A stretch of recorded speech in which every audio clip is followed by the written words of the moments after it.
So, have you ever wondered कि जब हम अपनी फिटनेस ट्रेनिंग वर्कआउट करना शुरू करते हैं तो हमारे साथ लाइफ में क्या क्या चीजें चेंज होती है और कैसे कैसे आपकी बॉडी पूरी ट्रांसफॉर्म होती है। तो उसको समझाने के लिए ये पूरी वीडियो है। इस वीडियो को एंड तक जरूर देखना, जिसमें मैं आपको सारी चीजें बताऊंगा कि अगर आप जब वर्कआउट शुरू कर रहे हो तो शुरुआती कुछ दिनों में आपको क्या चेंजेस दिखेंगे, इवेंचुअली कुछ महीनों के अंदर जाते जाते क्या हो जाएगा। तो आपको एक पूरा ब्लूप्रिंट मिलेगा कि जब आप अपना वर्कआउट करना शुरू करोगे तो किस किस स्टेज पे आप क्या क्या एक्सपेक्ट कर सकते हो, ताकि आप अपना कॉन्फिडेंस ना लूज करो कि यार मेरे पास तो इतने चेंजेस नजर ही नहीं आ रहे। अगर आपको पता होगा कि क्या हो सकता है तो आप अपने वर्कआउट में कंसिस्टेंसी और डिसिप्लिन बना के रखोगे। सो आज की वीडियो को लास्ट तक जरूर देखना, तब जाके आपको सारी चीजें अच्छे से समझ में आएंगी।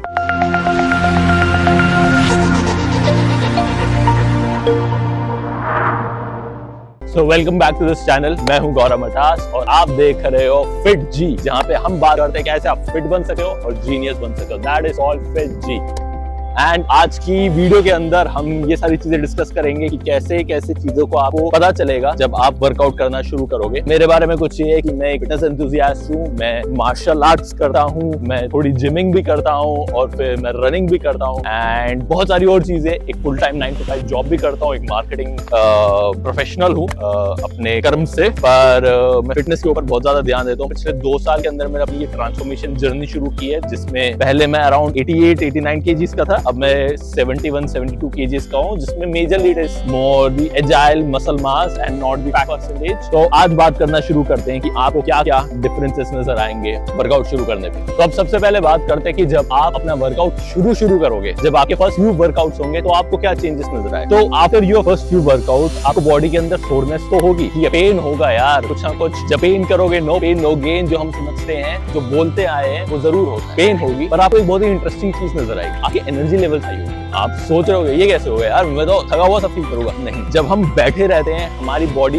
बहुत ही थकी हुई रहती है, कुछ कर नहीं रही होती, तो हमारे अंदर एनर्जी लेवल्स भी कम होते हैं। जब हम वर्कआउट करना शुरू करते हैं तो बॉडी एंडोर्फिन्स रिलीज करना शुरू करता है, जो कि हैप्पी हार्मोन होते हैं, जिसकी वजह से आप ज्यादा एक्टिव हो जाओगे, आप ज्यादा खुश भी रहोगे, आप ज्यादा अपने काम में, अगर आप कोई जॉब कर रहे हो उसमें भी ज्यादा एक्टिव रहोगे। पता है, तो ये चीजों का बेनिफिट होता है जब आप अपना वर्कआउट करना शुरू करते हो। तो सबसे पहले आपके पास क्या क्या आने लग जाएंगे, एनर्जी बूस्ट आएगी, आपके अंदर एंडोर्फिन्स रिलीज होगा और ब्लड फ्लो भी इंक्रीज होगा। हमारी जो नसें, हमारी वेन्स जो थकी हारी बैठी हुई है सालों से एक कुर्सी पे बैठे हुए ऑफिस में जॉब करते हुए, उसके अंदर वो ब्लड पंप करना शुरू होगा और आपकी एनर्जी लेवल्स इंक्रीज हो जाएंगी। नाउ लेट्स टॉक अबाउट जब आपके फर्स्ट फ्यू मंथ्स हो जाएंगे आपको वर्कआउट करते हुए, तो क्या चेंजेस होंगे। After your first few months तो आपको अपने बॉडी के अंदर डेफिनेटली थोड़ा बहुत चेंज नजर आना शुरू हो जाएगा। क्या होगा कि जो स्टेयर्स चलने से आप डरते थे या आपसे नहीं चढ़ाया जाता था, 3 मंजिल 3 floors, who will climb up the stairs, वो इजीली होने लग जाएगा। अब बात करते हैं लॉन्ग टर्म बेनिफिट। जब कुछ महीने हो जाएंगे, आपको काफी 6, 7, 8 महीने हो जाएंगे आपको वर्कआउट करते हुए, आप एक रेगुलर कंसिस्टेंसी और डिसिप्लिन के साथ रहोगे। तो सबसे पहली बात है, जब आप इतने टाइम से वर्कआउट कर रहे हो तो आपके अंदर एक डिसिप्लिन वाला फैक्टर डेवलप हो जाएगा। डिसिप्लिन जो आपकी लाइफ में हर जगह यूज होता है, सिर्फ वर्कआउट के लिए नहीं, सिर्फ फिटनेस के लिए नहीं, आपके रेगुलर टास्क के लिए है। अगर आप कोई जॉब करना चाहते हो, आप अपने आप को, you want to uplift yourself in your life,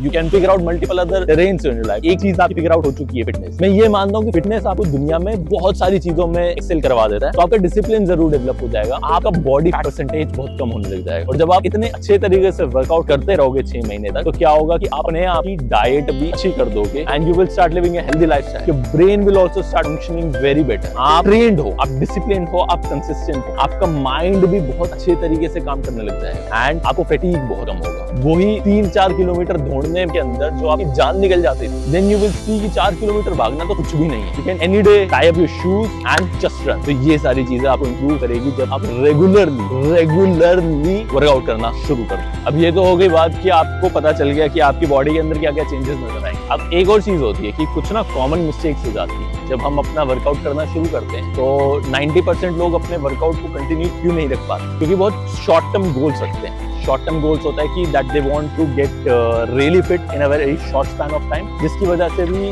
वो अपनी चीजों को कंट्रोल नहीं कर पाते एंड इसकी वजह से वो लॉन्ग टर्म में अपने वर्कआउट को मेंटेन नहीं कर पाते। So if you are starting MMA या फिर आप जिमिंग करना चाहते हो, कुछ भी कर रहे हो, अगर MMA भी कर रहे हो, मार्शल आर्ट्स कर रहे हो, तो स्टार्ट स्मॉल कि आपको पहले अपने पंचेस इंप्रूव करने, किक्स इंप्रूव करनी है, उसके बाद जाके you can start going up and up. ये चीज है कि ऑलवेज फोकस शॉर्ट टर्म, कि शॉर्ट टर्म गोल्स नहीं रखने और लॉन्ग टर्म के ऊपर सोचना है। कोई भी चीज में एक्सेल करने में आपको 1 साल 2 साल के अंदर नहीं होता, सालों साल लगाने पड़ते हैं। सो दैट इज व्हाट जो मेरी एडवाइस है आपके लिए। बाकी इस चैनल को सब्सक्राइब करो, बहुत सारी और चीजों के ऊपर मैं वीडियो बनाता रहता हूँ कि आपको MMA चूज करना चाहिए, मार्शल आर्ट्स का कोई और फॉर्म चूज करना चाहिए, बॉडी बिल्डिंग चूज करनी चाहिए। अगर मार्शल आर्ट्स करना है तो किस टाइप के मार्शल आर्ट को आप फोकस कर सकते हो डिपेंडिंग अपॉन योर गोल। अगर आपको अटैक्स करने हैं सिर्फ या मुआ थाई करना है, तो उन बेसिस के ऊपर I have created a lot of videos. Subscribe करना and see you in the next video.